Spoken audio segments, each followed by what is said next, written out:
Chris Bennett just joined us on Facebook There's Live. Chris. There's Chris. What's up, buddy? Good morning, everybody. Glad I can make it, and I'm hoping to get some good questions going today, so we can start planning the next round of trainings and working with dealers closer to get them the info they need.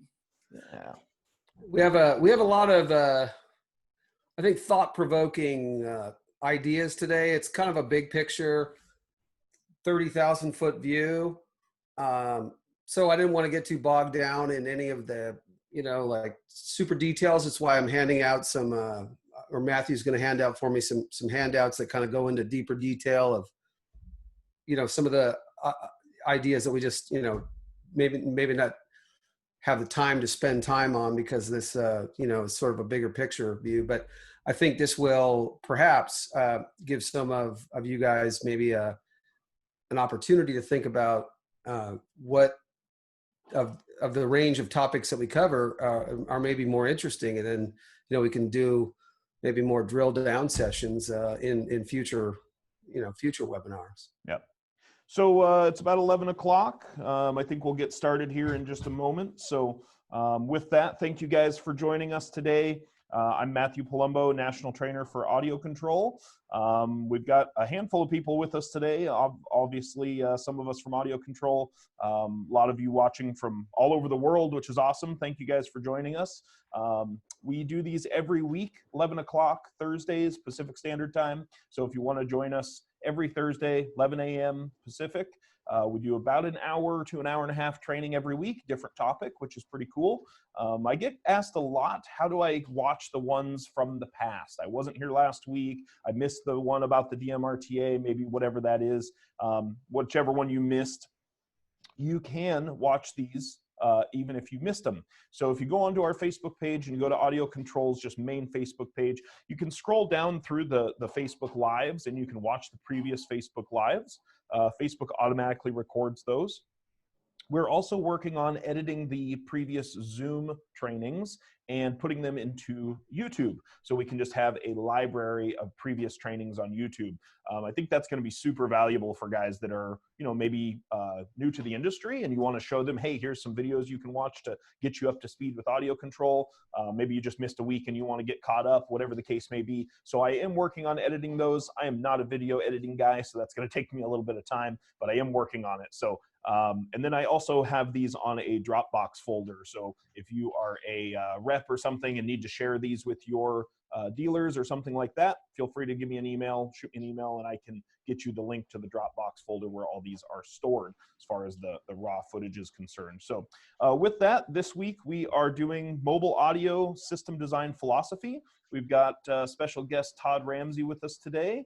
And we want to thank him for being a part of this and thank him for helping us out and doing something a little bit different this week. Normally it's Chris Bennett and I in here. Chris Bennett is joining us from home, and I'll be having a look at the Zoom and Facebook Live comments. So if you have a question that pertains to what we're talking about today, feel free to ask it in the chat or ask it on Facebook Live. I'll do my best to get those questions kind of put in and asked to Todd at the appropriate time. For those of you on Facebook Live, if you want to join us on Zoom, Zoom is a little bit more interactive. We have polls that we're going to be using today. The polls only show up on Zoom, just so that you know. They do not show up on Facebook. If you're wondering how to join us on Zoom and you're on Facebook right now, if you scroll down through the comments, there is a link in there you can click on and it'll take you straight to the Zoom meeting. There is no password, there's no registration necessary, so you can get into the Zoom meeting right away, really, really easily. So if you'd like to join us that way instead, feel free. It's a great way to do it. And the audio and video quality is a little bit better on Zoom, at least we are told from our viewers. So with that, thank you guys for joining us, and we'll kick it off to Todd. Okay, thank you, Matthew. I'm gonna switch the screen situation over here. Yeah, let me stop my sharing. There we go. All right. And I did make you a co-host, Todd, so you should be ready to roll. I am. I just got to move that one over to the other side. Perfect. Okay.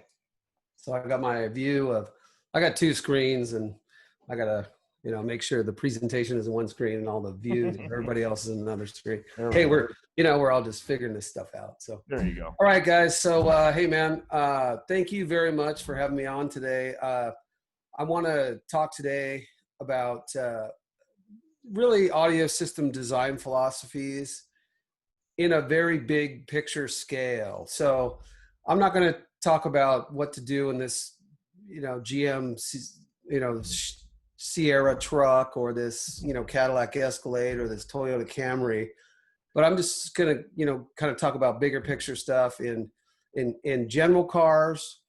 We're going to talk about a little bit on the stuff that relates to integration.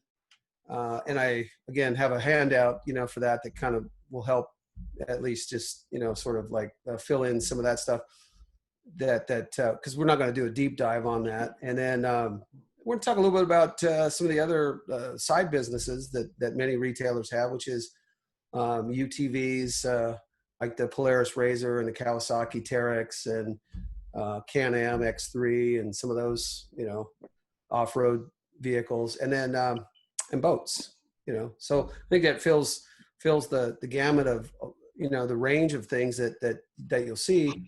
And these are just some of my, ideas over the past 30 some years that I've implemented and found that works. So take that, for what it's worth. All right, so let's move along here on next slide. I just need to, all right, so I need to make sure.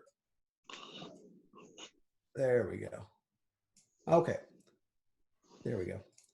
All right, so anyway, for those of you guys who may be on the call who don't know me, Todd Ramsey is my name. My company's Ramsey Consulting Group. I'm a consultant to the industry of 12 volt and consumer electronics.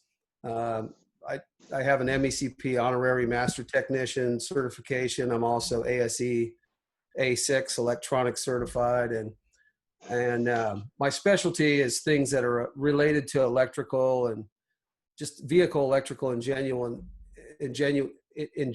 and OEM audio integration. So, hey Todd, just interrupt real quick. If you're screen sharing, we are just seeing you. We're not seeing your screen. So. Oh, okay. Let's. So is there a? Hang on. All right, let's go back. Okay, can you see that? Nope, just see you. All right. Oh, I see what I did. All right. I know that you and I talked about this. I had it all set up, but what I didn't do is I have to do that first. All right. So let me do this. All right. That. Oh, well, that's weird. All right, share screen. Oh, there we go. So you can probably see that now, huh? Yep, now we can see it. And All then right. just do your display settings and swap views. Yeah. Yep. Yeah. All right. There we go. What I had was the. There we go. Now we're all set. Yeah, I had the window of everybody else. I just want to make sure because it sounded like you were going on to your first slide, so I want to make sure I was. Yeah, good. Hey, what you want us to see. So aftermarket stuff, man. Okay. So, all right. So, anyways, yes. Like I said, MECP honorary master technician. I know we have a couple other MECP masters on this call. Brandon Green is one of them. And anyway, and I'm also ASE A6 certified. Have been for about 15 years. But my specialty is electrical and OEM audio integration. I'm not the rock star fabricator like so many of these other guys are in the business, but I work alongside each one of them, and we have a great sort of synergy back and forth, because when it comes to electrical and audio integration, there's really just like a handful of people who are really, I think, pretty good at it. And, I'm pleased that, a lot of people consider me one of those guys. So, but yes, I've been around a long time. This is like some old school mullet stuff right there. So you guys can like check it out. Okay. This run right here is, back in my, days living in the UK. I conducted a UK SPL seminar, and, actually, in the early 90s, most of my students that went to these classes held UK SPL records for years. So I have a whole history of doing business and living in Europe, and, kind of being quite the renegade over there for some time. So That's quite the computer you've got in that picture. Oh, I know. It was my first color screen too. Yeah. I think it was a 386 25 megahertz Awesome. Texas Instruments. So, Good and stuff. if you see the screen there, if you know the old DOS Leap system, that's Leap right there. Been in a whole bunch of different magazines, and I actually was editor of Mobile Electronics for a year in 2010. But I think of all these magazines, and I didn't have all the covers, but appearing in the the comment section in Playboy was probably my highlight. That was pretty cool. Not a lot of car audio guys can say they appeared in Playboy, so That's for sure. that was nice. And I just want to give a great shout out to all the audio control partners, which includes Mark at Cardia Fabrication, of course, Brian at Mobile Solutions, Dean and Fernando at Five Star Car Stereo, and Steve Mead, and just all the guys at the Mobile Electronics Syndicate. This whole group is a really great community, and I just think it's important to make sure everybody gets recognized, because it takes a village to pull all this stuff off, and Audio Control has done a great job of partnering with what I think are good partners. So. All right, well, let's get into it. Let's talk about audio system design. So what really happens in audio system design is, from a big picture perspective, is you really have to ask, what am I trying to do here? And if you really break it down, it's three simple concepts. People want it loud, and I don't mean loud that you wake up the neighborhood, but loud that you have it sort of louder than a conversational level, and it beats out the road noise and whatever else might be, just the ambient noise. Dynamic is sort of the component that kind of makes the hair on the back of your neck stand up, or just the entertainment value of the music you're listening to. And part of that is, of course, the quality of recording, but the audio system has its own responsibility to reproduce that. And balanced, when I say balanced, it's really about the balance of frequency response through the whole range. So sometimes balance could be, well, it lacks low bass. Okay, well, let's add a subwoofer. It lacks, high frequency response. Okay, well, maybe we move from component, or from a single cone driver to a component system, that kind of thing. So that's really the next slide here. That's really what we're talking about. So loud, I would say that's amplification, sound deadening, and then speaker choices. Speaker choices with regard to not only the sound quality that you might listen to in a car or on the demo board, but also the sensitivity, 1 watt, 1 meter sensitivity of those speakers. If you have a particular customer that likes it loud, well, you want to look at sensitivities that are higher in the 90 plus dB range, because that means every watt of power that customer has in terms of amplifier power makes that speaker louder. And for every 3 dB of increase in sensitivity, it's as if you would have otherwise doubled amplifier power. So it's really kind of a trick to, I guess, address the type of customer in the most efficient way. And sound deadening, of course, that is the opposite, which because it adds mass and also just keeps the vibrating panels, less obvious, if at all, then it lowers the overall noise floor, so your sound system cabin is quieter, and then that makes whatever power that you have to deliver, way more efficient. So it's just really about being efficient. So loud is not about being waking up the neighbors. Loud is really just about how efficiently you use the amplifier power to achieve something of a level that's really kind of entertaining, but in an efficient way. And dynamic kind of goes along with that, which is to say enough power, so you can't do this really off of deck power. You do have to have amplifiers with switching power supplies, but also the proper gain structure setting is really important for that, because you can have a lot of amplifier power and have the gain setting, the gain structure throughout the system so bad that there's all kinds of background hiss and noise, even when the volume is all the way down. And you don't want that. You don't want that. So proper gain structure and having enough power with the current, of course, to supply that is very important. And then again, balanced, really frequency response ability, 20 to 20K. So I'm not saying that it has to be a flat line. There's a lot of people that have a certain curve that they prefer, or a house curve. In fact, if I'm not mistaken, one of the upcoming features in a new DMRTA release will have a recommended house curve in there, which is great. It gives people a kind of a target, a general target for tuning, and then they can, salt and pepper their taste from there. That's right.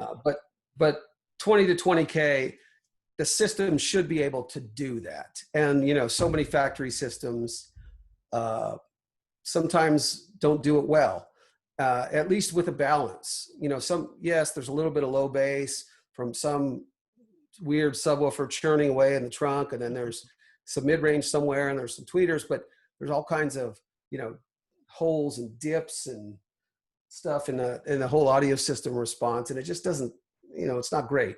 We want a balanced frequency response. So this is the first survey question I'm going to ask Matt to put up. I want to ask you guys, how do you design? Do you do this? Do you draw circles, squares, rectangles? Do you have something that's more detailed? So we have a little bit of a poll here that, do you just throw caution to the wind and write it up on an invoice and then, send it into the back to get installed? Do you just do it verbally? Do you, draw anything out separate of an invoice? I'm curious to know, because I'm a process guy, man. If I can be detailed and have a work order and, a related process, then, man, I really want to do that. So that poll is up right now. We'll give people a few minutes to vote, and then I'll get the results up here in just a minute. So let's take this slide and I'll move it along to the next. So this is kind of a basic idea. This is where I started. I started drawing squares, rectangles, and circles for customers. When I started kind of designing systems, I wanted to see that each thing had a spot in the system and it had to be connected. And it was kind of a way to say, well, yes, this line that connects here, well, we need to also have wire to that. And this line that connects here, well, that's a signal cable. And this, so it just gives them some kind of idea. And then, so let's flip to this slide where, okay, I actually write in what those things are. Now, most of you guys who are seasoned veterans, I probably already know what this looks like, as a system. But once I write it in, okay, well then maybe for a salesperson, that gives a little bit more of a visual to say to the customer, or even communicate, here's my idea, what I've sold to the customer, and talking to the technician.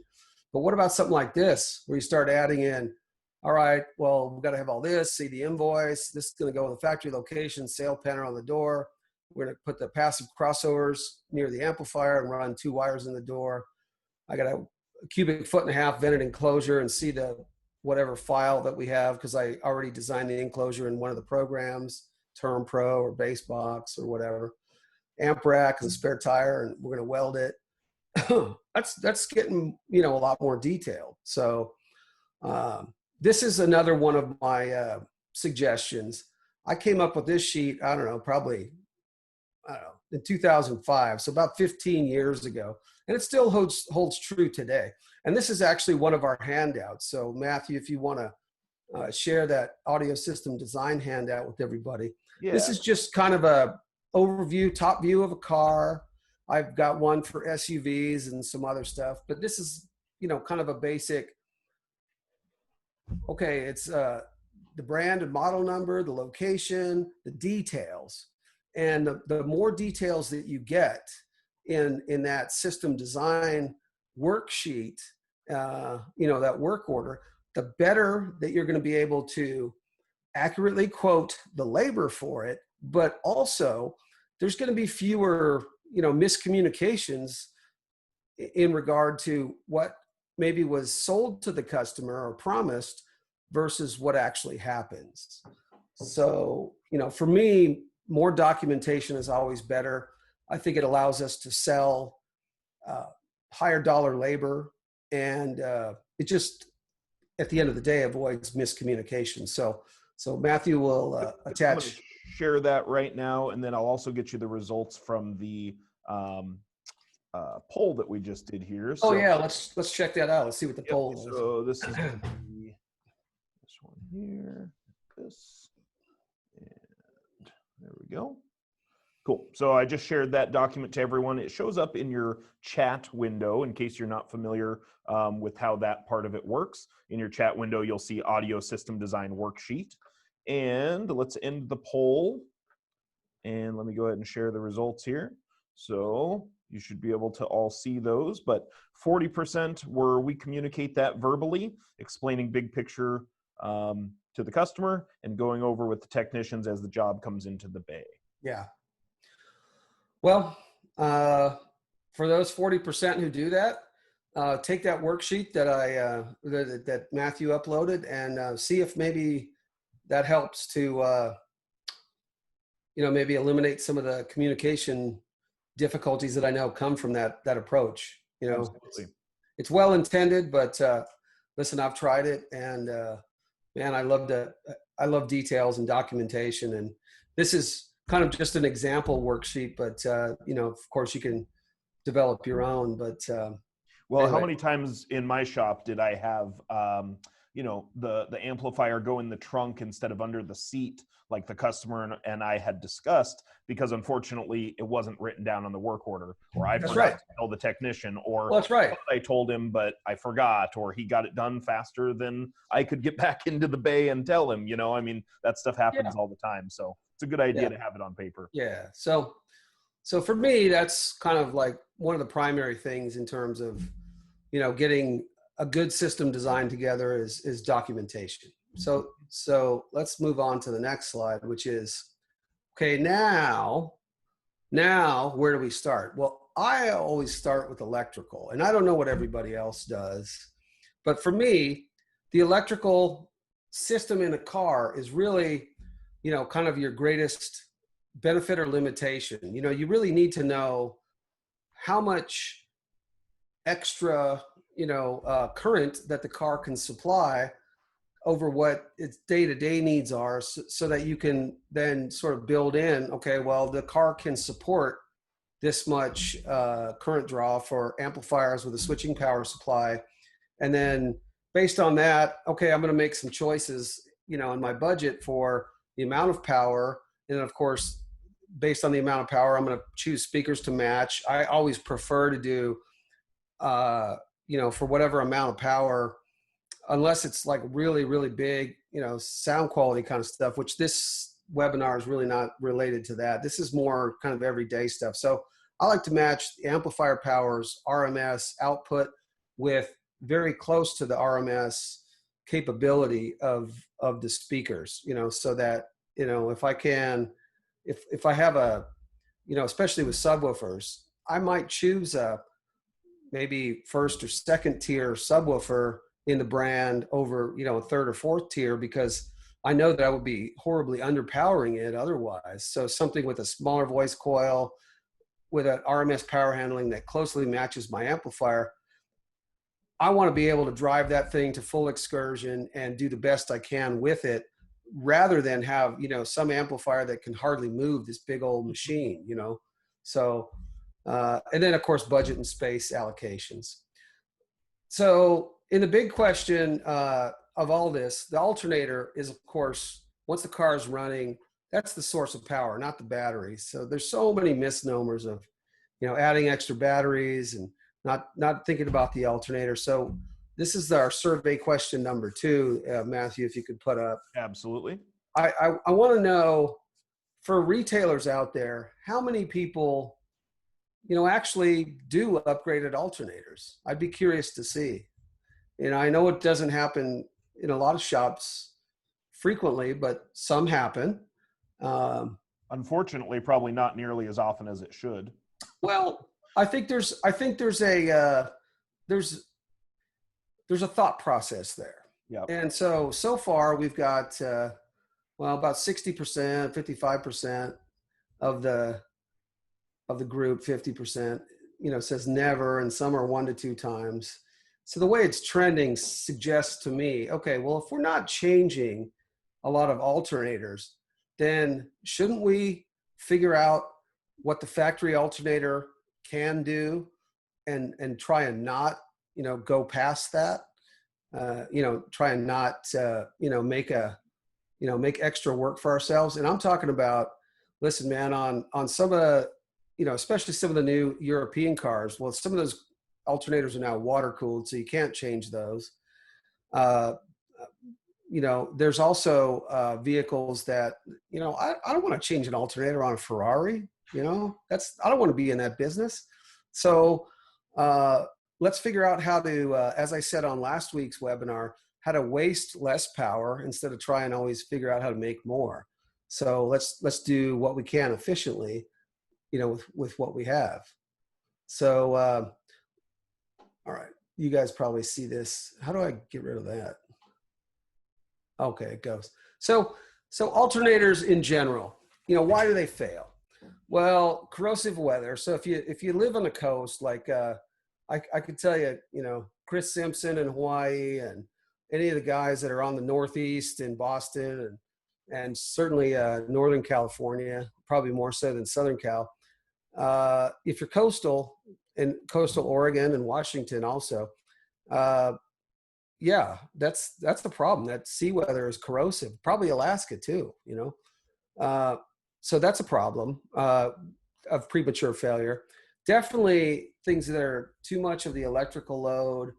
But also, this is one thing that a lot of guys maybe don't think about, is they want to add batteries, but they never really think about what that means to the alternator. That's just more work for the alternator to do.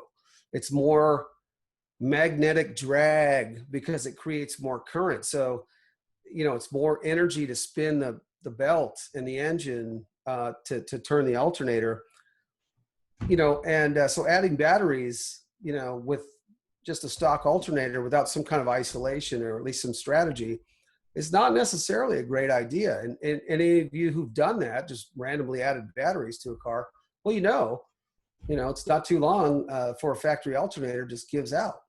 Belt slippage and heat are the other things. Like here in Arizona, where I'm at, in Phoenix, Arizona, oh boy, yeah, the heat of under the hood of something is, that's a serious concern. So a better cooling fan and external diodes on high output alternators, some of those things are, very, very helpful.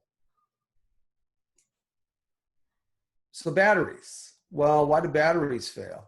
Well, first of all, if you've ever had a battery powered, mouse on your desktop, or, some TV remote or whatever that uses 1.5 volt AA or AAA batteries, well, those don't last forever. And I don't know why it is that people don't understand that their car batteries don't last forever. Super cold and super hot climates, like I'm sure the guys up in Canada could tell me, more about super cold climates, or definitely in Minnesota or Wisconsin or something like that. But I can tell you in Arizona, there is no such thing as a 60-month battery. It don't last that long. It doesn't. It's not. Even it says that on the sticker, but it doesn't do it. So, and then depending on whether or not you discharge the battery, or if you're a family that shares cars, this is another thing. If you're a family that shares cars and somebody leaves in older cars, I guess, because newer cars have automatic headlights shut off, but you leave something on, headlights or a dome light in the interior or whatever, and then come back out from the store and the battery's depleted or dead and you need a jump start. Well, you just get a jump start and you go, but you may never go back and actually charge that battery, at a low, slow charge to recover that battery. So multiple times of that, and I see this mostly in remote starter instances, where people get in, remote start the car, it's running at low idle, and they jam on the heater and the defroster and all that stuff, and they drive, they're 6 miles to work. Meanwhile, that alternator never really got to a charging voltage that could charge that battery. You have to heat the electrolyte in those really super cold frozen batteries. So, this is, at the end of the winter season, somebody goes, well, I don't know why, but in my car, just all of a sudden one day didn't start. Yeah, let me guess. You drive 6 miles to work, you remote start your car, and you jam in the heater and the defroster, each day when you go to work. Okay, well, we know what's going to happen there. It's a certainty. But one of the other big things is the battery, the wrong battery for the application, and for cars that drive. Just use a starting battery. The vast majority of starting battery applications are fine for what we do. Number one, because it mates to the alternator well, but number two, this whole idea of deep cycle batteries is really only necessary or only, kind of important when the car is off. So it's great for show cars, stuff that parks at the Knowledge Fest and CES and SEMA and stuff like that. But deep cycle batteries for cars that actually drive on the road every day, not a good idea. And I pointed out the Yellow Top Optima as one of the ones. I don't know if you guys know this, but the Yellow Top Optima float voltage is 13.1. It's 13.1 volts. It's not 12.6. It's 13.1 volts. So that means if you're using the Yellow Top Optima as your, one or multiple batteries, and I'm sure those of you who've done it, you've had it. Well, over time they fail because you're forever undercharging them is what you're doing. You're forever undercharging it.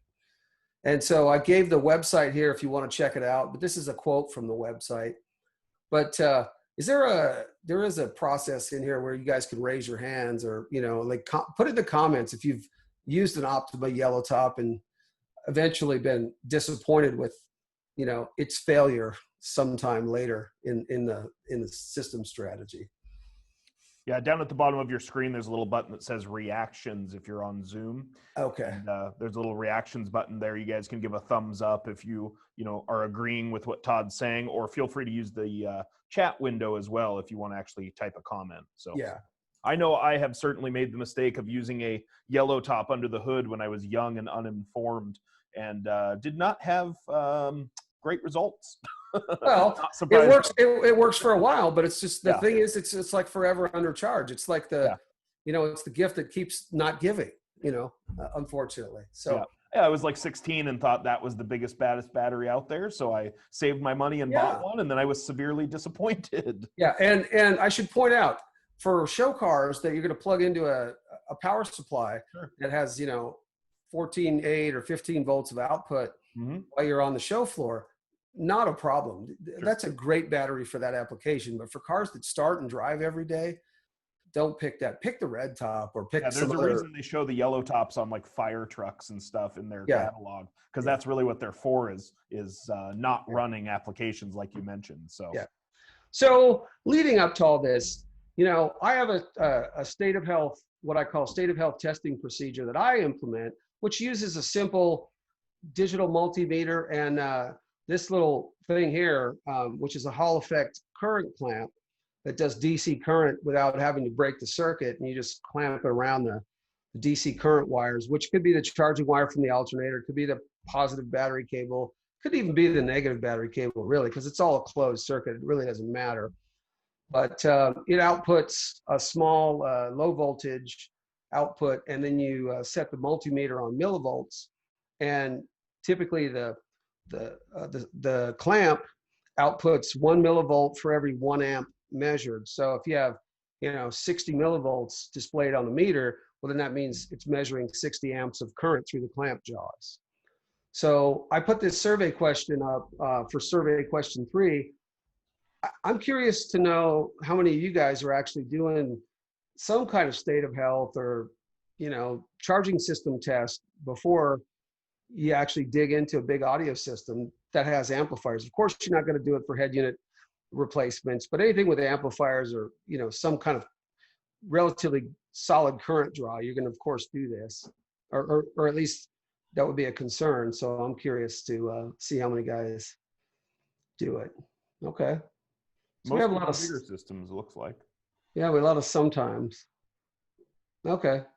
Well, we have another handout that Matthew's gonna put out there on the comment section for download. Yep.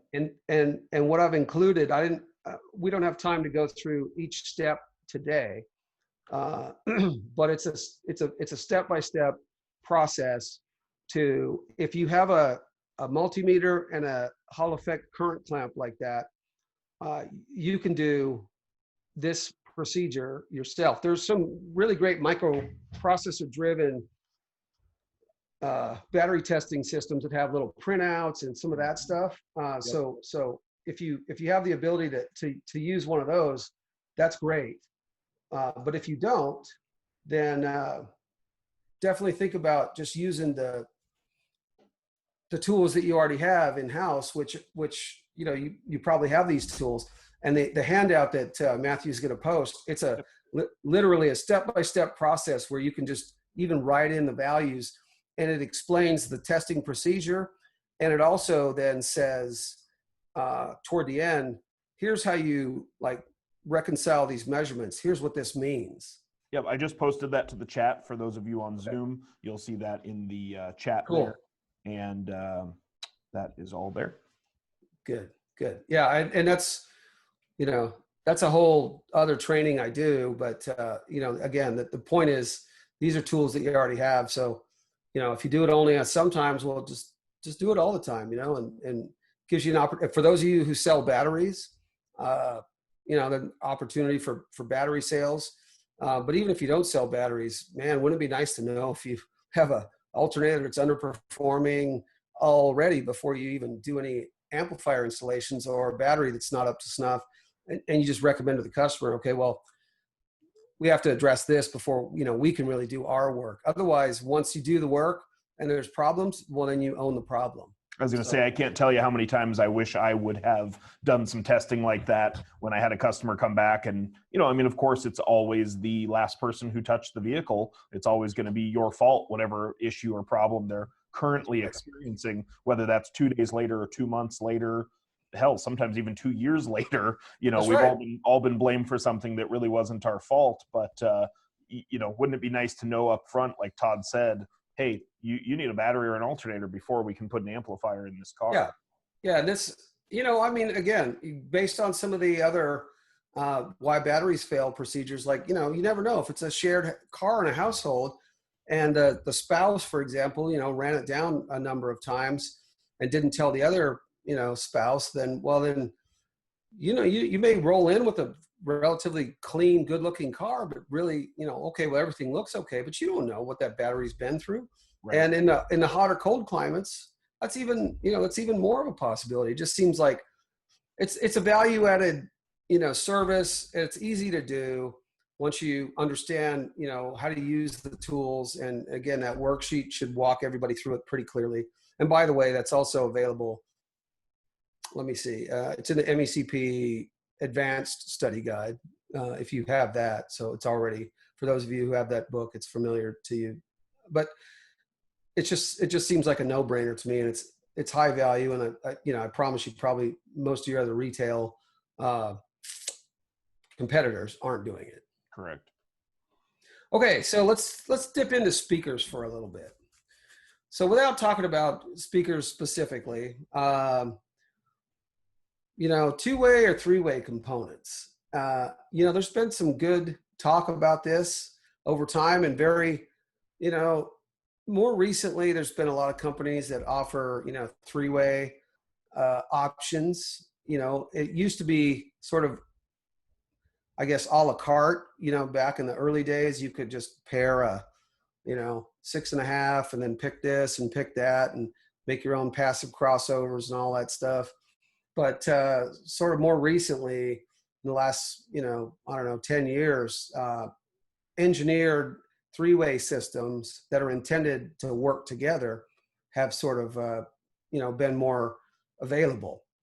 And, there's a couple ways, really to think about that. But let me tell you what I would, again, this is a big 30,000 foot view. And I know maybe it's difficult to fit into every car, but my recommendation is whenever you can, always choose a three-way component system over a two-way. And here's why. It's about the mid-range, the middle speaker. Okay. The mid-range in a three-way three-way can cover a whole bunch broader range than, let's say, the larger of the two speakers in a two-way system. So a 6.5-inch speaker, because that thing at a certain point doesn't sound good off axis. It does this thing, it's beaming. It directs its energy at higher frequencies in a very narrow band. Whereas a three-way system, it takes that heavy off the larger driver, so it can function as a mid-bass driver. The mid-range can cover this huge wide range, and then it gives a lot of leeway up in the higher frequencies to then hand off to the tweeter. So the placement is sort of less critical, if that makes sense. Sure, you still want to do doors or dash, in terms of, where you're going to place it, but they're much, much, much more forgiving.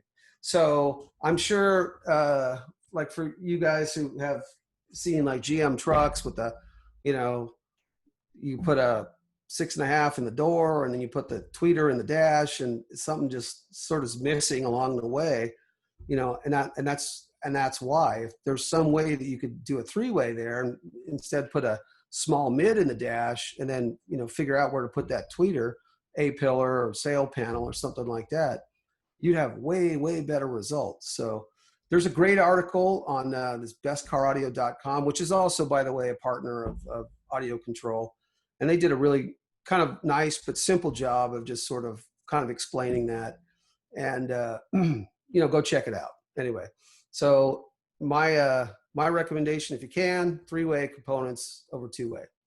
Speakers in general, we talked about this. Higher sensitivity means louder for a given amount of power. So 1 watt, 1 meter sensitivity. So if you have an 89 dB versus a 92 dB, well, the 92 dB is going to sound, 3 dB louder, as if you doubled the amplifier power for no additional extra power. It's just like free power. Now, that's not to say that's going to be the best sounding speaker, but those are things you need to sort of measure along with, evaluation of the type of listener that you have. So that's one. I've found over the years, metal or plastic dome tweeters may be better for customers who like it loud and also who may have high frequency hearing loss. And let me tell you where I got that from. Mondays in our retail shop. Monday. Okay. Customers come in and, yeah, Todd, something just doesn't sound, like right. Okay. So you go and look at the head unit and the treble's, jacked up to 12 or whatever it has. And you go, okay, all right, I see what happened there. Let me ask you, so, we're dealing with blown tweeters, or at least one, if not both, in front. So you'll ask them, what'd you do this weekend? Well, man, Saturday night, we went to the club, and man, we saw this concert. Oh, cool. Were you, like right up front? Oh yeah, man. I could feel it, man. I was so close, I could feel it. Okay. So then they have, that temporary tinnitus, high frequency hearing loss.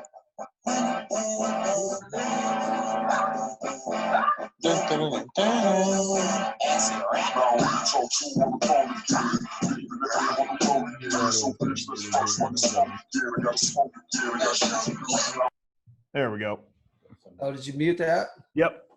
Everyone's automatically muted when they join, but for some reason he unmuted himself. So go ahead. Oh, okay. Well, I just scrolled through to see who was. I just saw Mark from Car Audio Fabrications on. Hey, Mark. I'm on it. I took care of it. Yeah. Okay.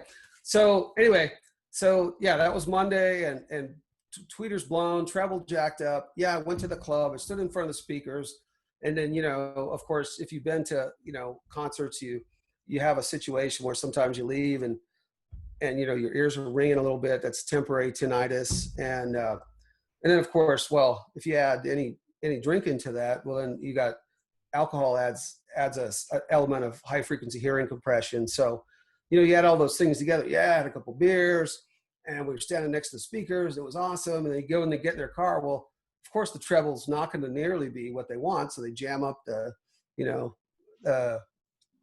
treble on the head unit or whatever other equalization that they might have, and not in a not too distant future after that. Well, yeah, these poor tweeters can't last, and they suffer.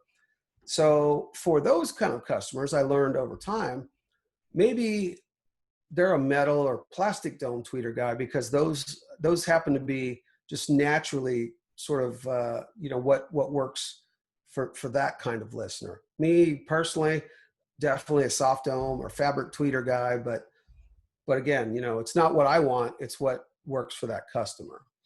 So after learning that and replacing a lot of tweeters, some under warranty, some not, I've come to that as a good recommendation that I can promise you will, that and good gain setting procedures will save tweeters a lot of the time. Sound deadening, that's the two other bullet points. Besides the surface damping, so the metal and the plastic doesn't make noise, again, the lower interior noise floor, that really makes the quieter environment. So then whatever power that you provide to speakers to move air in the cabin, the air in the cabin is moved from the speakers and the sound, and not from panels vibrating and just the general road noise and things from the outside. So I can't say enough great things about sound deadening a car. You could have a pretty average speaker system with great sound deadening, and that will outperform the best, most expensive speaker system with no sound deadening on any day. Okay. So generally speaking, active systems with DSP, I think that's pretty common these days. A lot of the DSPs, that are available have so much flexibility and features and presets. And, in case of DM810 and 608, with the option port, you can stream into it. There's just so much cool stuff about different DSPs.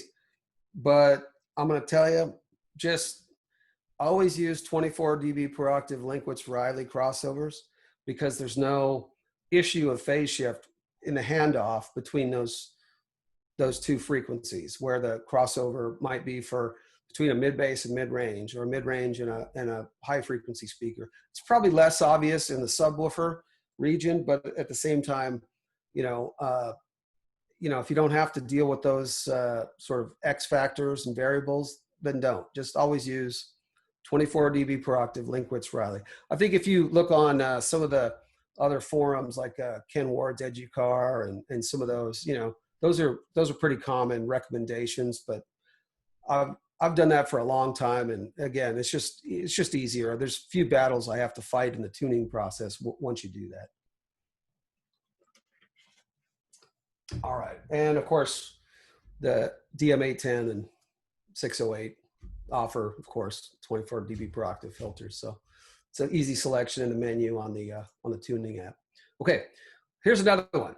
Even if you have a fully active system, put a cap on the crossover, but not a cap that you would think, not a high or not a low value cap, which is the high frequency crossover. So not a 4.4, 3.3, or 6.6.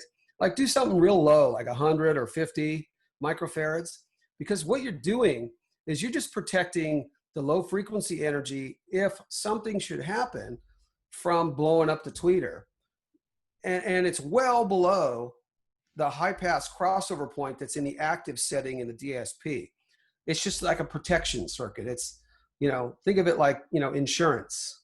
It's so you don't blow up the tweeter from, I don't know, let's say you fire up the DSP and I don't know, something happened and you had to push reset and all the settings were lost. And there's no active filter for the high pass crossover on the tweeter. Well, having a capacitor, a non-polar capacitor on the tweeter would help you with that. And then any number of other things. Somebody gets in and messes with settings, or I don't know, just boosts this or that. So it's easy. Very inexpensive insurance for an expensive problem. It's easy and it's cheap. That capacitor that I have on the screen, it was like $1.29. And it's protecting possibly $1,000 set of tweeters. No kidding, man. Like if you have some serious, like, Focal M series Utopias or some nice Audio Frog, stuff, or any of the, Dyne Audio or Morels or any of those nice speakers, man, just do yourself a favor. And just hell, I don't care if they're a $200 set of Pioneers, Kenwoods, Alpines, whatever they are. I mean, they're still worth protecting. Yeah. So it's easy. It's easy to do, and it's sensible. So between 50 and 100 microfarad, in a 4-ohm application is completely fine. It's well below the high pass crossover point, in the thousands of hertz. These are down in the low hundreds of hertz. So it's not even going to be affected at all on any frequency response or anything like that. So it's just an insurance policy. Okay. So for subwoofers, my recommendation is just stick with sealed and vented sub enclosures. Don't get all deep into the, I call them by their name, single reflex bandpass or dual reflex or whatever. But, there's people that want to go into this order and that order. Oh God, I'm so bored of the orders, and if you technically call something an order, well, if it has a, filter in front of it, well, that adds an order or maybe two. So, all by itself, the subwoofer enclosure, you have to consider then what's the signal being fed to it. So rather than talk about orders, I just talk about sealed, vented, single reflex bandpass, dual reflex bandpass, and, and so on. But the reason that I say that stick with those is there's way less group delay, which is really how a simple way to kind of explain that is it's how the frequency response for a given range of frequencies goes together without large shifts in its phase. So if the phase of a sealed enclosure is pretty minimal phase shift, phase of a a vented enclosure is only slightly different. But you get into so we took one of these Bose back in the day. It was one of these acoustic mass little boxes that sit on the in the corner of a living room, and it has 3 chambers and 2 ports and speakers buried inside and 1 port to the outside.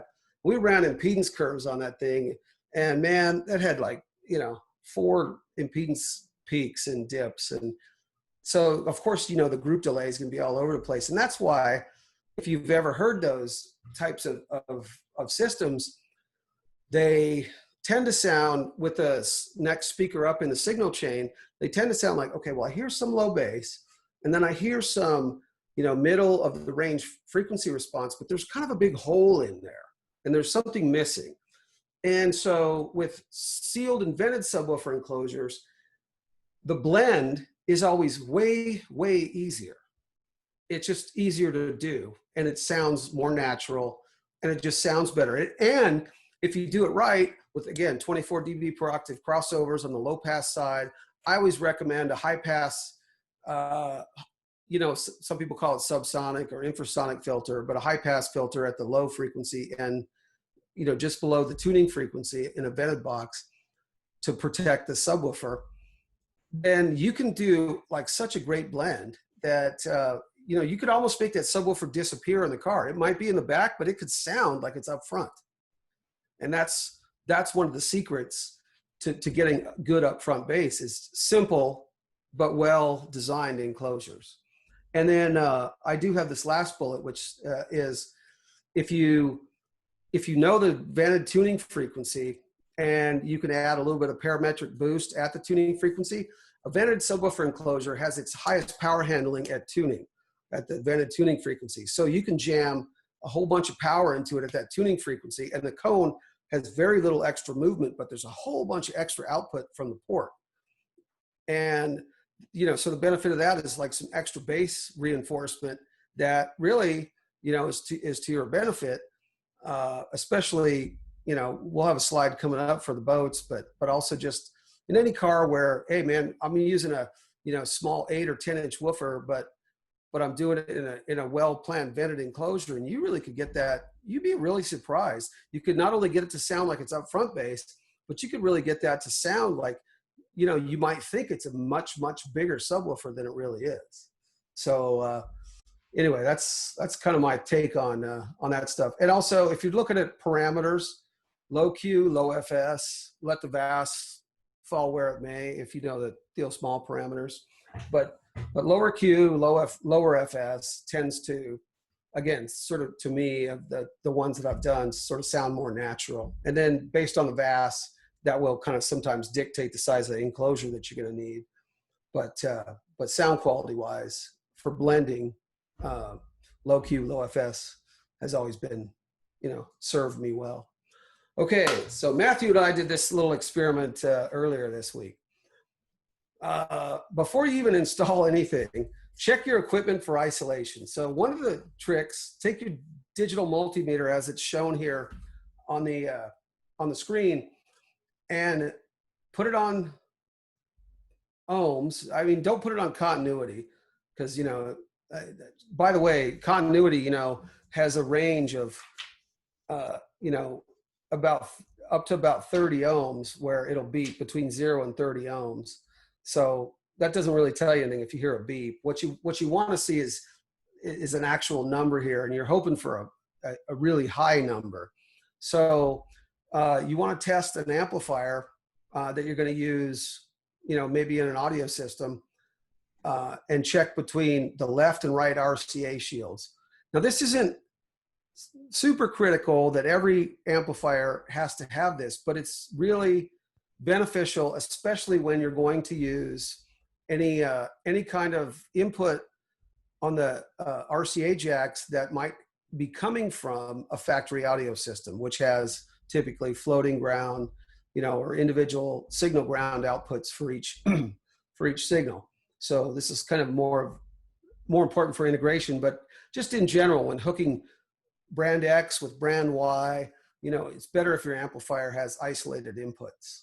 So that's one of the two processes, is checking in between the left and right RCA shields, and hopefully it's a very high resistance measurement. I think Matthew did some measurements for me, and these were in the 250 K ohm range, which is exceptional, by the way. You know, anything over 10 or 50 K ohms is pretty exceptional, but like the audio control stuff is off the charts isolated, which is awesome. So the next one, though, this is the real one you do. I'm checking for noise now. So the power supply ground input, and then check to the left RCA shield between the power supply ground and the left RCA shield, and then again on the right one. And man, you want like 10,000, 50,000 or more ohms. If it's anywhere close to, you know, in the double digits, or God forbid single digits, but double digits, or even in the hundreds of ohms, chances are that might be a source of noise. It's a ground loop, potential ground loop problem. So I recommend that everybody, the amplifiers, before you just put them in, just do a test. And we've discovered numerous things.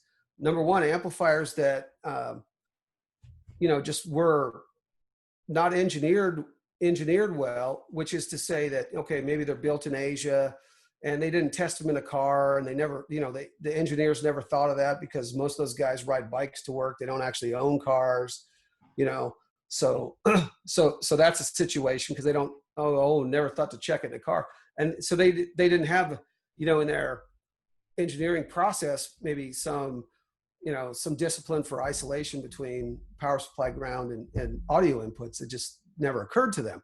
But secondarily, what I also found in a couple of cases, being at retailers, they said, we had some noise in this, and we switched this brand out for this other brand, and the noise went away. Okay, well, let's go check that amplifier, because I know, for instance, this particular company is, it's well respected. They do a good job of engineering, but maybe in production there was a problem. And sure enough, like with this one company, we checked through this retailer's whole inventory of their different 2, 3, 4, and 5 channel amplifiers, and it was the 3 and 5 channel ones. The 5 channel was the offender in this particular car.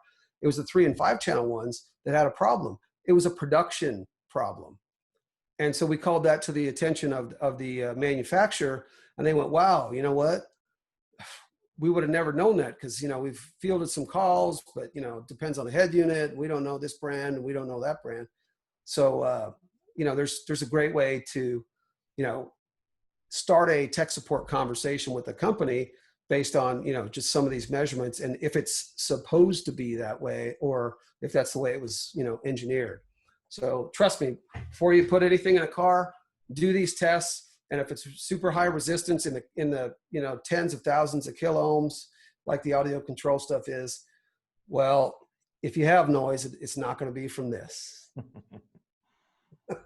And Matthew, you can comment on your, you said earlier to me today that had you known about this a long time ago. Yeah, I would have probably, on my slow days at my shop, hey, it's a slow Monday or whatever, slow afternoon, I would have just went around to every amp in my store and just done these tests, just so that I knew in the back of my mind, like, okay, if we're going to put this in a boat or something that's, potentially going to be noisy already, or a weird car or something that I know has potential for noise, it might have influenced my decision on which amplifier to sell the guy a little bit, or I would have maybe even brought it up to customers as a selling point. Hey, this amplifier, I know it's a few dollars more, but it's a super noise-free, quiet, blah, blah, blah, blah, blah, blah, blah amplifier. Could have been a really cool selling tool had I known about it, 10, 15 years ago. Yeah. So learn something new every day. Yeah. And you know what? And that's what really this is about. This is, again, like kind of a 30,000 foot view, big picture stuff. But boy, wouldn't it be nice if on Friday night, when we fired this thing up at 4:30, like we could all actually go home, after a little tuning at, 5 or 5:30. It works, and you just ship it. Yeah. Yeah. It works. And we're not chasing down, just stupid problems because we didn't think to check that. Right. And by the way, also for everybody on the call, if you have, I don't know, depending on your policies in your own shop, if you have customer supplied equipment that you will install, well then definitely run, this test besides just a bench test to see if it passes audio and whatever. Definitely, before you even put it on the bench, check this, because trust me, if there's a common, a low ohms reading between the power supply, ground, and the shield of either RCA, just kick that amp back to them and say, no, there's just no way we can install this. It's not even a consideration. I won't do it. All righty. So, all right, let's dig into premium audio systems. This is going to be kind of a little shorter element, because Matt and I agreed, like, this could be a whole webinar on its own. So I'm just going to cover a couple things. And again, we have a handout that might be helpful to you guys. But basically what I want to talk about today is that premium branded audio systems and all these logos that I have up here, and there's, gosh, plenty more, but they generally include an upmixer. And an upmixer is really something that takes two channels of information and spreads it around to specific speakers, or channels, which are speaker locations in the car. And then sometimes there's phase EQ, which is a simple filter that reverses phase at a very specific frequency to help with side biasing, where you have, the situation that I sit on the left, but the left speaker, sounds more dominant. And so at a certain frequency that's dictated by the distance between those two speakers, you can add a phase EQ filter so that, okay, well, now those speakers, instead of canceling each other, they're working together. And there's sometimes, multiple phase EQ frequency points in, depending on the speaker locations and the vehicle and, how many speakers and whatever. This one that we have over here, this is the 2016 Cadillac CT6 with the Bose Bose pan array. There's 34 speakers in that car. It's really funny you bring up this specific car, Todd. I watched a review about this car in general yesterday. I just happened to be watching car reviews about some new cars, and this one came up, and the center speaker motorizes out of the dash. Oh yeah, it's like a little small array of tiny little speakers from there. And they mentioned it had 34 speakers, and I went, wow, and at the end of their review, they said, by the way, this thing sounds like crap. And these were not sound guys. These were just car reviewers. And they said, clearly the more speakers is not the better. Just having more speakers doesn't automatically make something sound better. And I thought that was a good takeaway from their review, even though they weren't in no way car audio guys. It was interesting that even they were able to point out that more speakers doesn't automatically mean better. So it doesn't. And, I will say this, that our jobs as integrators is a little bit more difficult. We have to really, stop and take a listen to not only the car that we're working on, but what the customer, does and doesn't like about it. So, we don't want is a situation where we just, sort of throw products at it. We want to really kind of do personalized solutions. And in some cases, the bar is raised enough with factory systems. I mean, maybe they're not, the greatest, but they're a lot better than they used to be. This is not the 80s when we used to switch out cassette decks for CD players. I mean, we got to work a little bit, guys. So anyway, my point is,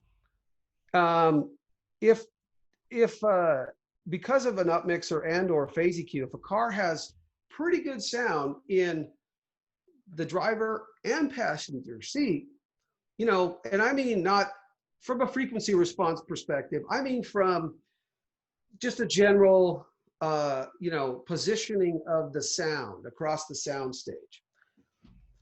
From that perspective, if you find that the customer likes the position of sound, but just wants to fix it could sound better frequency response wise, I don't hear the bass as much as I'd like, or the vocals of my Stevie Ray Vaughan tracks are not, as good as I want them to be. Okay, that's frequency response. That's amplification.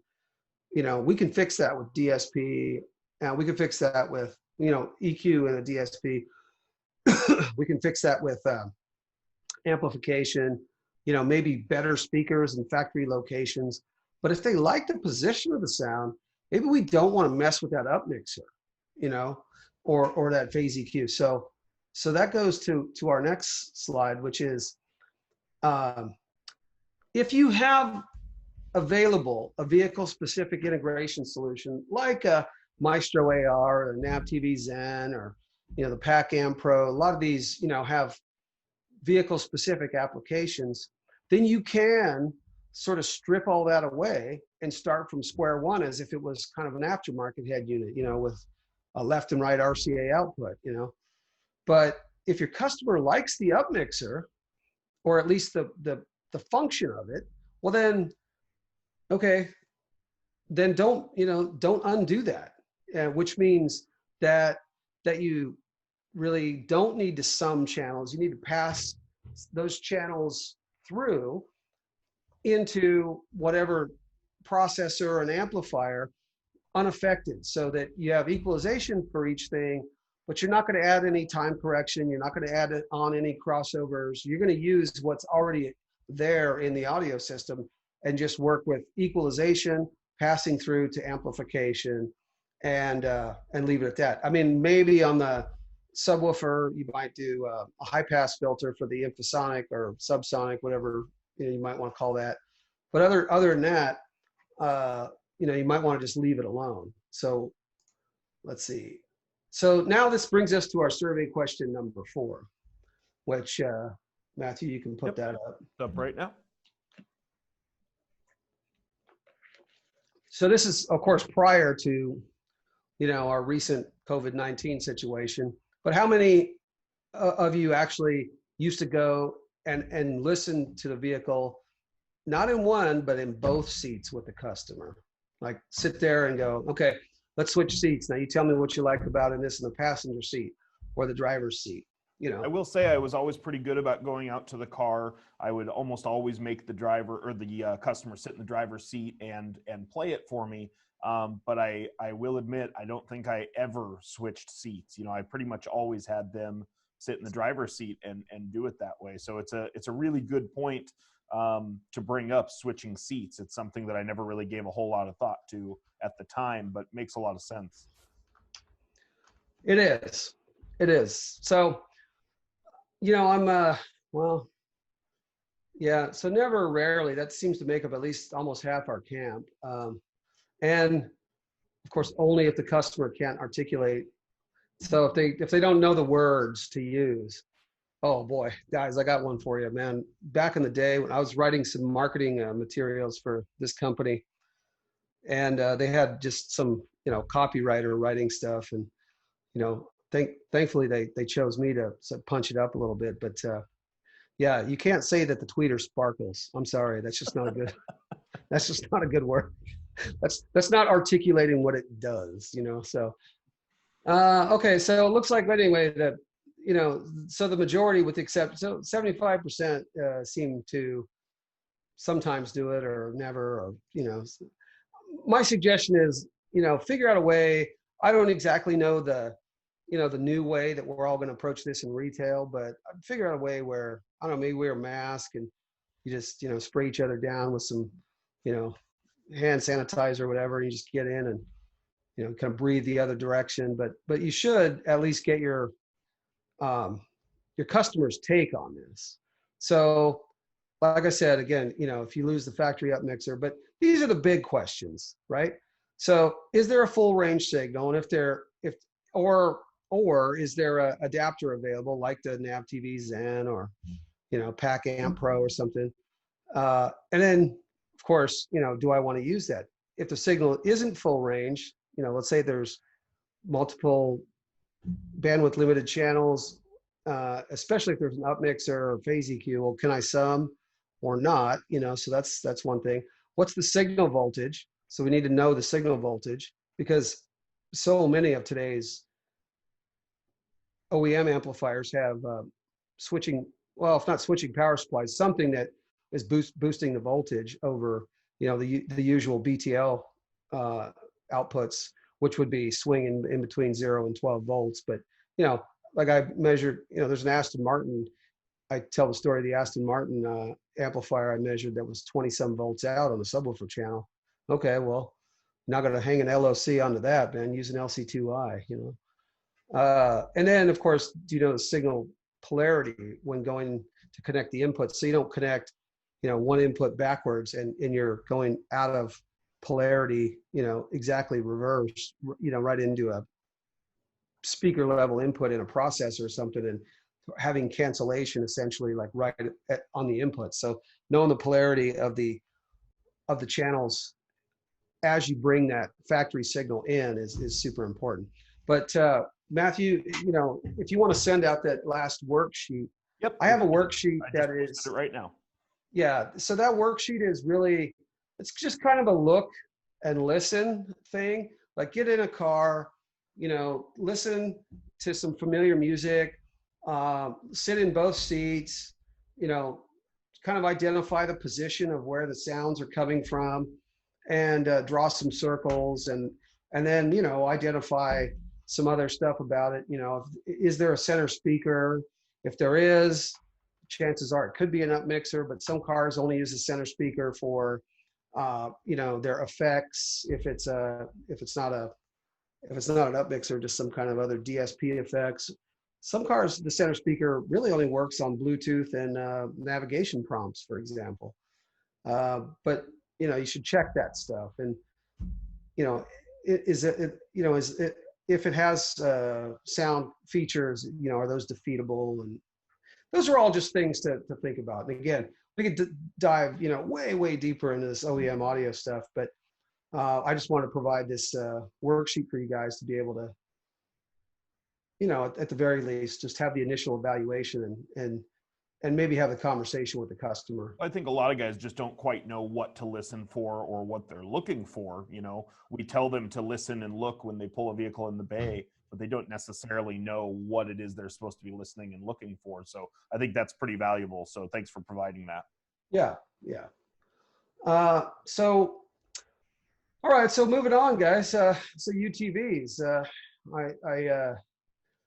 I've not done a ton of these, but I've really, worked with some retailers to do a lot of them, and I've, worked with other companies who, build products for them, and so, I probably am not the smartest guy in the tool shed on these, but at the same time, based on some of the retailers who do a lot of them, I've learned a few things that, and it's regional too. Some of the customers, like the customers that are in California who go to Glamis, are totally different than the customers who go like in the Midwest to go mud bogging and like submerge these things. And yep.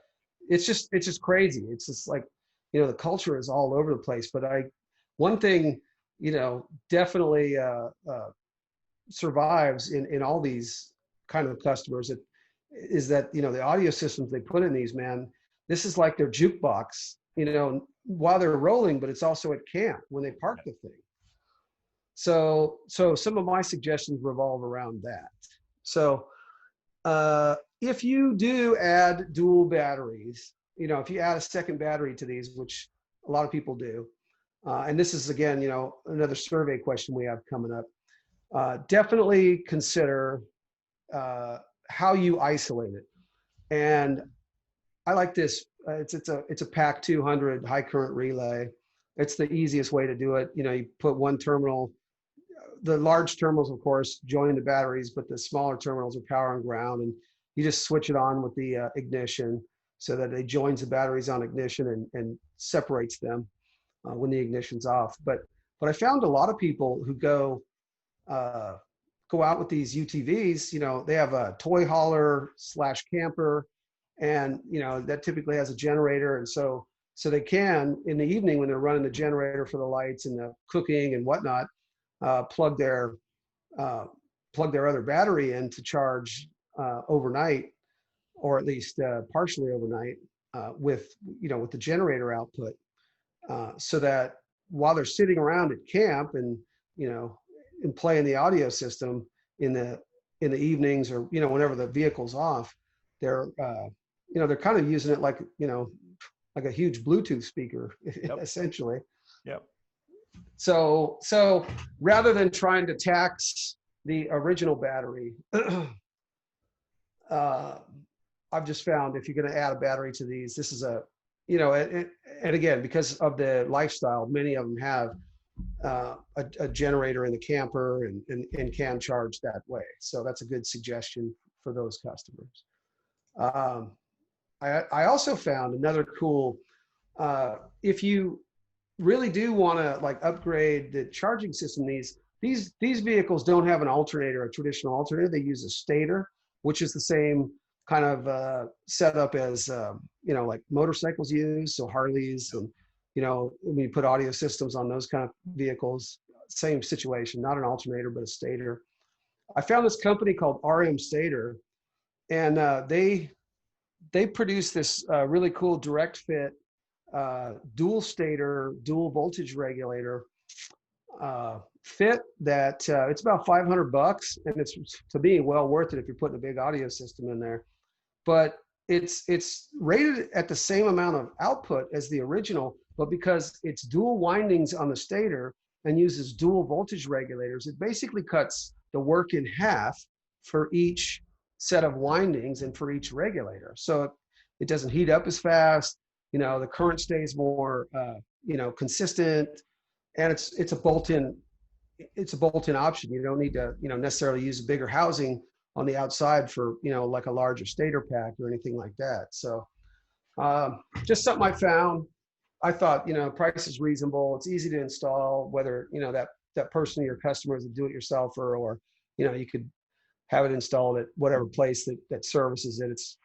It's not a big deal. And of course, their systems will have all the plug-and-play harnesses and all that stuff. So I just thought that was really cool.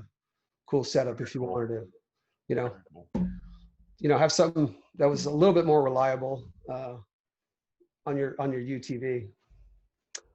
The other stuff is kind of like high level stuff. So compression horn, two-way speakers. You know, there's a lot of like wake tower speakers that are repurposed sometimes for this. But because, you know, you're underway and there's so much noise and, you know, wide open spaces, a compression horn two-way speaker, which still has the cone driver for the low frequency part, but kind of a, you know, like a compression horn element for the tweeter, that depending on the positioning, whether it's dash or kick panels or where you choose to place them, they can be you know, really, really kind of effective in that sort of high noise environment, you know.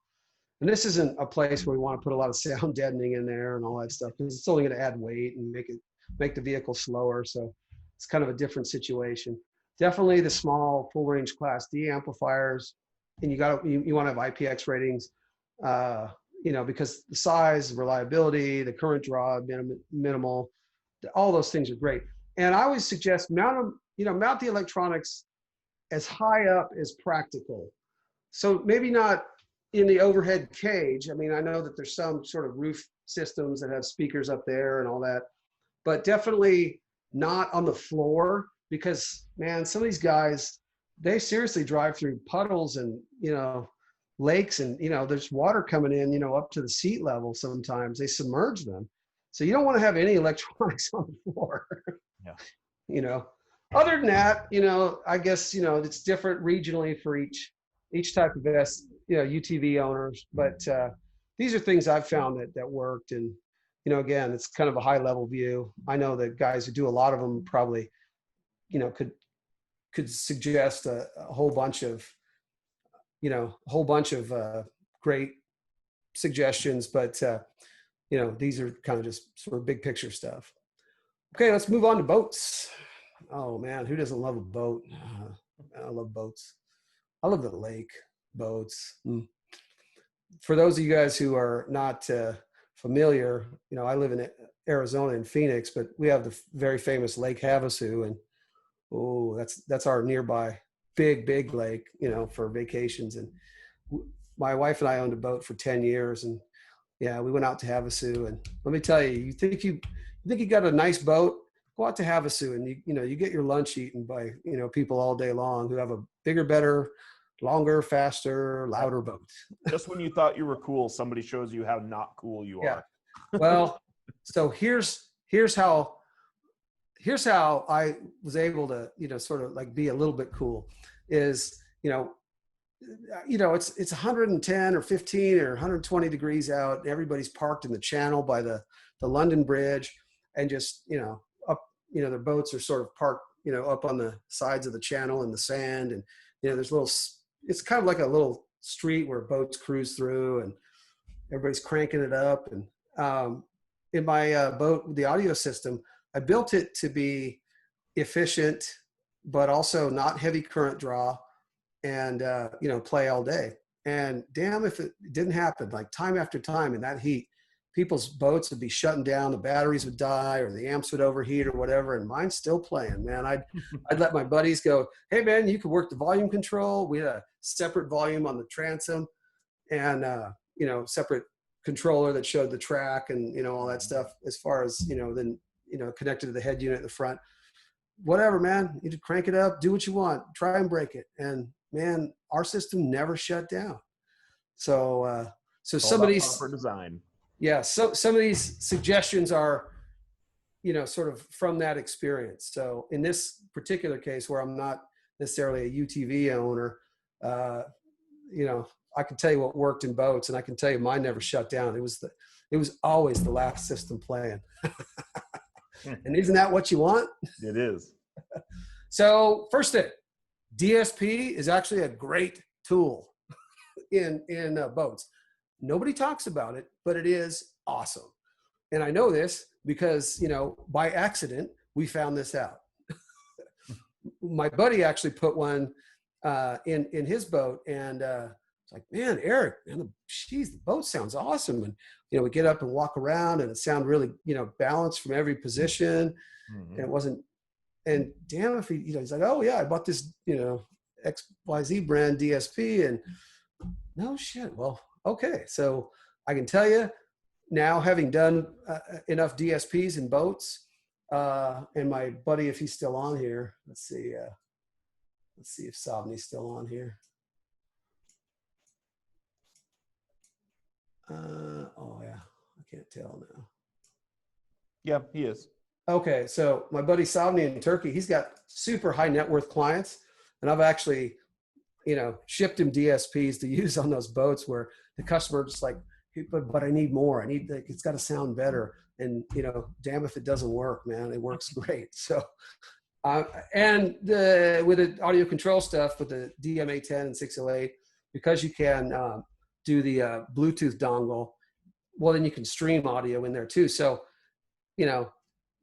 although this is not a marine grade product, where you install it, of course, is important, so that it's not exposed to that, salt air and moisture and all that kind of stuff. But, in a lot of boats, there's places to do that. But the fact that you can stream audio directly into it is pretty cool. Yeah, you wouldn't even necessarily have to have a head unit if they didn't want to. That's correct. That's correct. Yeah. And in some of them, okay, now, well, depending on the size of the boat, like where do I put the head unit? Because some of the dashboards are so outfitted now. Now, if they come with a head unit already, okay, then you could put that. But like in my boat, we had to cut a hole and I had to move gauges, and stuff like that. So, Well, and even better with the DSP is if it's one of these real new boats where the radio is part of the gauge cluster and it's all a big touch screen and this, that. That's right. Great. That's right. Now you can integrate just like you would a high-end car, but you're doing it in a boat. You could still feed that into the high-level inputs, but use the BT24 to stream, and away you go. Yeah, that's right. So what I found is, and if you use the ACR3 controller with like a DM810, then you have 4 memories that you can access, and those could be different settings for underway, or parked, and anchored, or, whatever you want to do, party mode, something like that. But I found in our, travels is setting the time correction to the middle of the boat, sort of, maybe not necessarily even driver passenger, but somewhere like kind of in the middle range where sort of central to at least the main cabin passengers, and at a standing height level rather than a sitting level.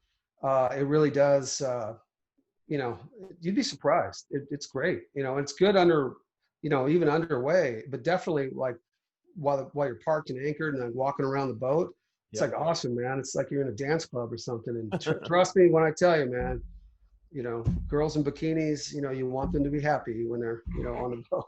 So it worked great for us. And, that's a great tip for, all of our listeners and hopefully their customers.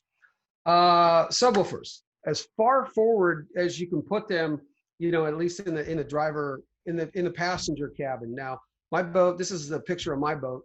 It was an open bow. So, I didn't try to put something like right under the very front, but, the leg room in there is so generous that, my feet never touch these enclosures, and I have plenty of room, and it was just so deep in there. The loading effect was awesome. These were two Rockford P212s, not their biggest subwoofer, but I matched it with the RMS power of the amplifier that I was using in a vented box. And Matthew and guys, this thing put ripples on the water. It blew so many other boats away that had way, way more power and such bigger subwoofers. It was laughable. Yeah. Of how much more bass it was. And it was very efficient. I mean, these amplifiers never heated up. They didn't draw a lot of current, and I could play like this all day long. Yeah. Best case scenario. Yeah. So I've, just as far forward as you can, load them into these sort of footwell areas. And I know on the ski boats, the Malibus and some of those other ones that have sort of a different seating arrangement than there, but there is, kind of a cubby, where you can lift up one of the seats and Yep. you have a little cubby back in there.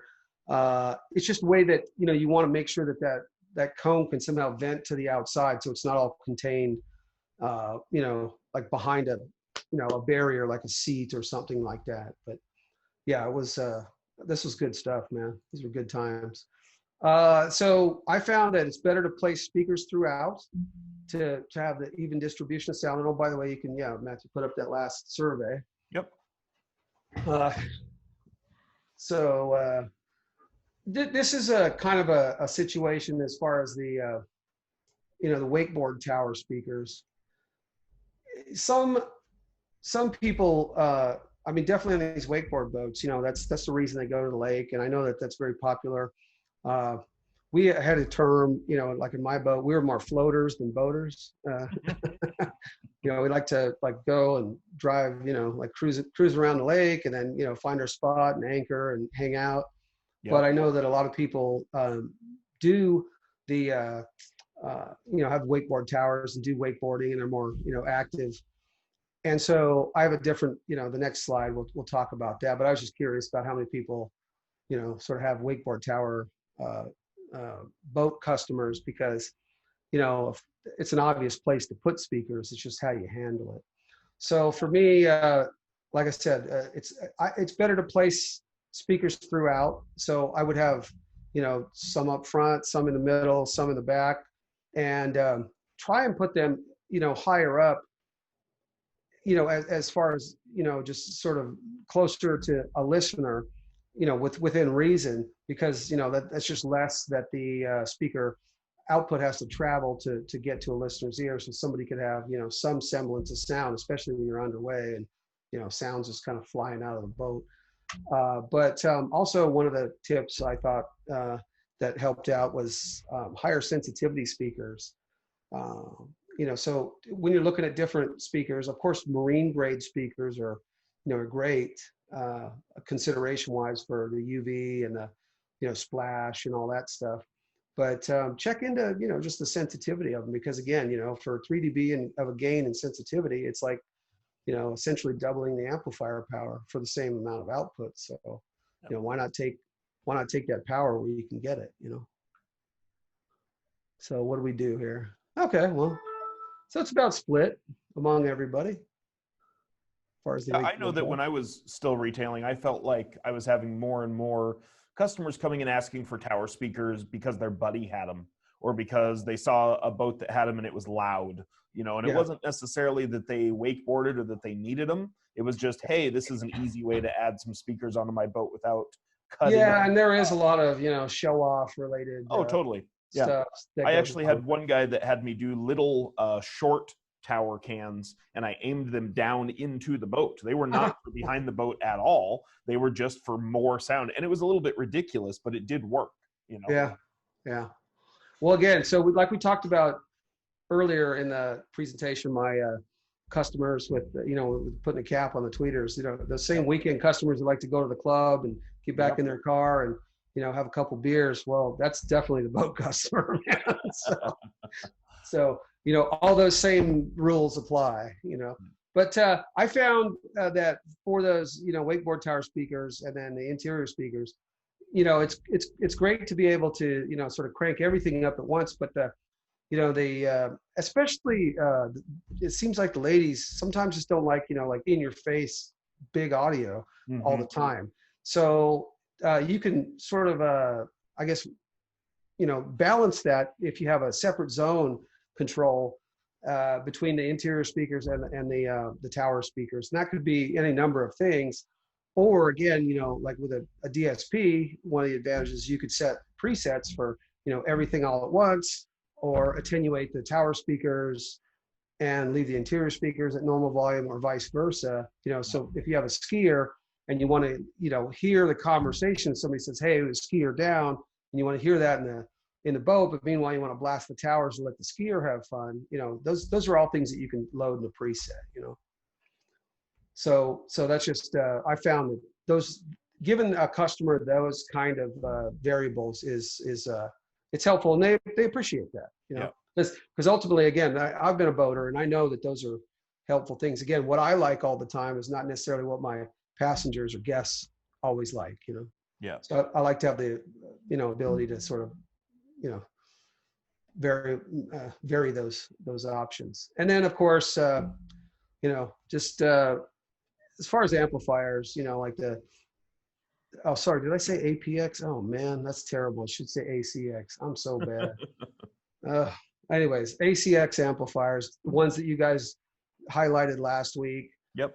That's just perfect, man. I mean, I was using sort of some fairly efficient back in my day Class AB stuff, but I can't even imagine how much more, power and efficiency I'd had on tap if there was, the breadth of, Class D related good sound quality stuff that's available today. So, man, I mean, the battery lasts longer. The amplifiers run cooler. It just, there's more flexibility with where you put them. It just makes sense. So, yep. And the IPX rating, is super helpful because again, that, it's rough depending on where you put the stuff, and if it's going to be exposed to, water, or even not just water from the lake or, the ocean necessarily, but, people are cruising around on a boat and they have drinks in their hand, and sometimes they spill them. And if you have the amplifiers exposed, or really any of the electronics or speakers for that matter, then, stuff could spill on that too. So. Well, and even in cabinets, I used to have customers go, well, hey, we're going to hide all the amplifiers up inside this area, inside the seats. They're never going to get wet, blah, blah, blah. But what do they do at the end of their day on the lake? They shove all their wet life jackets up in that space. They shove all their wet bumpers and buoys and all that crap up into that space. And it's like, well, you may say it doesn't get wet up there, but it does, whether you think it does or not. So a couple of just the other things as we're getting close to wrapping up here. I've had some guys go, well, man, I'll just, call, XYZ alternator company that I use for my car stuff and just, get an alternator for the boat. Do not do that. Marine alternators are a completely different animal, and largely because of the spark arresting. Usually it's dual or larger fans and external heat sinks to cool because, they're in kind of an enclosed space, and they're just way more heavy duty. And also the regulators, whether they're internal or external, are often different than what a car situation would be. So just you can do definitely higher output marine alternators, but don't do it. Don't substitute a car alternator for a marine alternator, man. It's just really common too. Guys go, well, my boat has a Chevy small block V8. Yeah. I'm gonna go get a high output Chevy small block V8 alternator, and away I go. And it is definitely not the same thing, like you said. Yeah.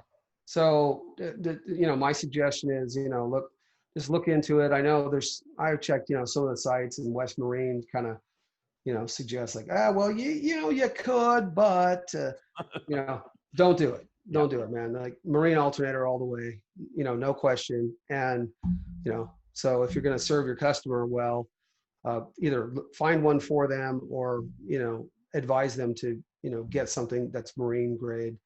They make marine ones for a reason. Yeah, they do. And it's the U.S. Coast Guard standard, is the prevailing standard. And I'm telling you what, man, you just don't want to be the guy who put something on that, I don't know, somehow caught fire out in the middle of a lake or something like that. That's just liability I don't want. all for a dumb audio system.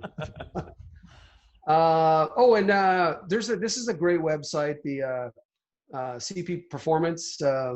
It's just got some good. I have this is the what's on their site. It's kind of a neat little color gauge, but I think one of the thing is that instead of black, that yellow can sometimes be the DC electrical ground. And so if you're not familiar with that, that might be kind of something new.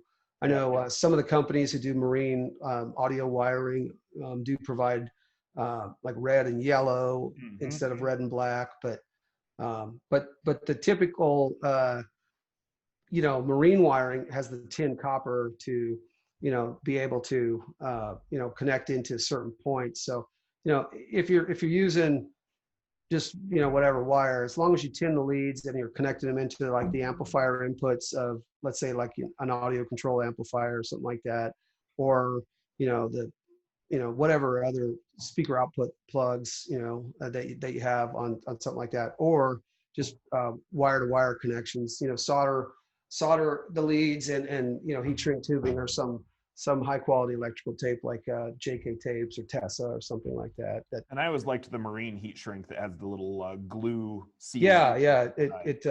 Once you heat it up, it kind of like seeps out at the end. Exactly. Because that like super does it. Yeah. So if you're doing marine stuff, it's actually, if you do enough marine stuff, that's a good investment to make in that kind of heat shrink tubing, I think. And the last, of course, the same PAC 200 relay.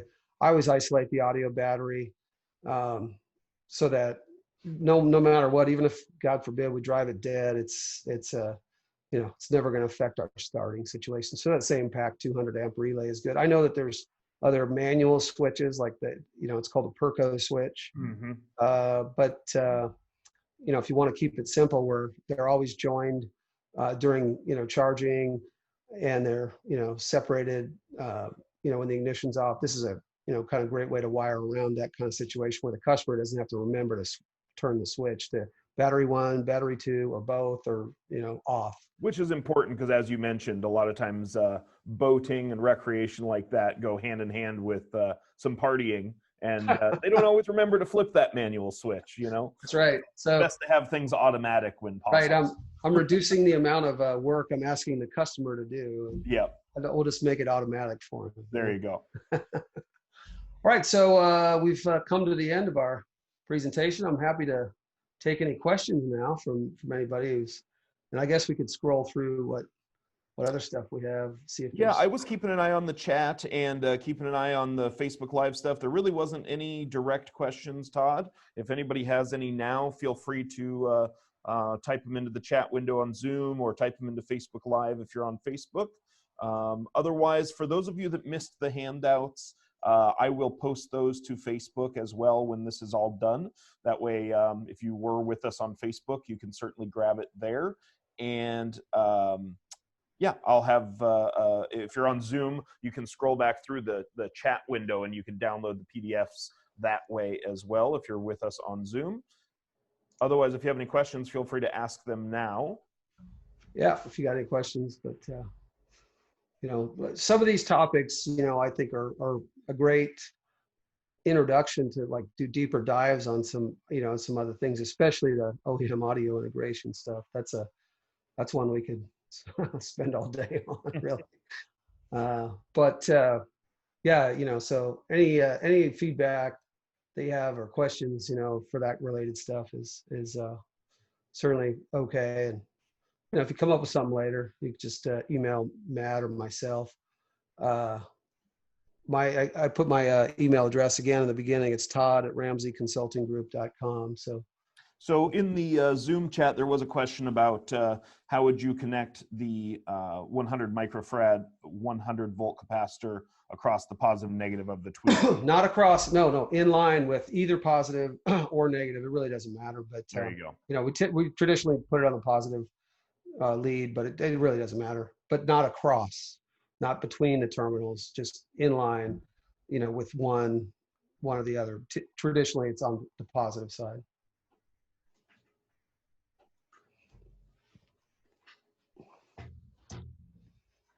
Cool. All right. Well, with that, I think we will wrap things up. I want to thank everybody for joining us. Let me see if there's any more questions or anything here. Somebody did ask big 3 upgrades. Thoughts on doing this?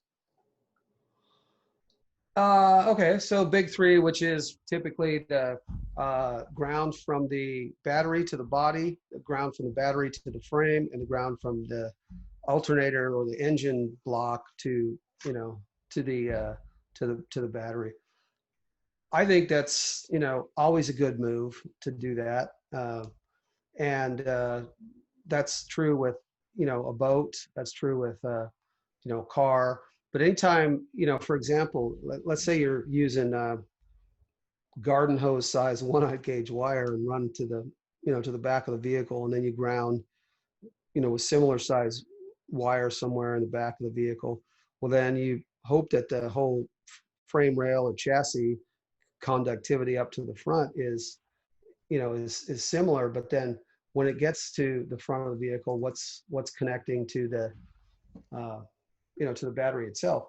So you don't even have to like substitute or take out the existing wires. You just can add on to them. Just like, you're adding power wire for an amplifier. We'll just add on better grounds to the body, to the chassis, and then, over to the alternator case or, the engine block where the alternator is grounded. Yeah, I think too many guys get hung up on replacing all of the factory. No, just add on to it, man. Just add on. You can't hurt anything. Yeah, don't make any. I mean, don't make it any harder than it has to be. Well, and if you're selling, bigger battery terminals and then doing a whole big thing, but if you're talking about like simple everyday upgrades, just add on. Just add on to it. That's not going to hurt anything. Yep, I agree. Cool. All right. Well, I think with that, we'll wrap up, you guys. Thank you, everyone, for sticking with us. I know we went a little bit longer than we normally do, but I think it was worth it today. Lots of good information. And thank you to Todd for taking the time to help us out today and being our guest. All right. I'm just typing in a thanks to everyone on the chat. So, yeah, it was real nice. I definitely appreciate you guys hosting and having me on today. And, I do brevity is not my strong suit. So, we did run a little long, but I hope that, some of these concepts and ideas were helpful because again, it's kind of 30,000 foot big picture view, but this is some of the stuff, or especially some of us have been in a business for a long time. We kind of just assume that everybody thinks this way or maybe knows some of these things. And that's not always the case. So I wanted to be able to share that with some of the other guys and just another thought process on philosophy, Yeah. Awesome. Well, thanks so much, Todd. And hopefully we'll see you again on a future one. Cool. Thank you, guys. All right. Have a good day, everybody. Yep.